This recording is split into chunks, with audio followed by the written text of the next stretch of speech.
आपण आता पाहूया की आता ही शेवटची अमावास्या आहे डिसेंबर महिन्याची, म्हणजे ह्या वर्षाची.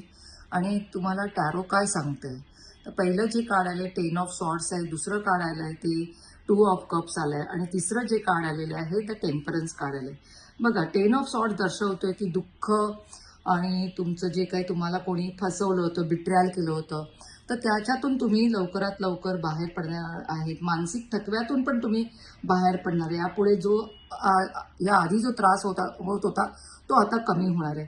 दुसरं जे कार्ड आहे ते आहे 2 ऑफ कप्स. बघा, जिथे जखमा होतात ना तिथे खूप काही आपल्याला जीवन सांगून जातं. तर तिथे मजबूत व्हायला पाहिजे, समजून घेतलं पाहिजे आणि माफी पण दिली पाहिजे. सो नवीन कनेक्शन होऊ शकतं कोणाच्या तरी नातेसंबंधामध्ये, काहीतरी चांगलं घडू शकतं. तिसरं जे कार्ड आहे ते टेम्परन्स कार्ड आहे. तर टेम्परन्स कार्ड तुम्हाला संदेश देतोय न्यू मूनला की घाई न करता संयम ठेवा, हळूहळू सगळं योग्य आणि बॅलन्स होईल.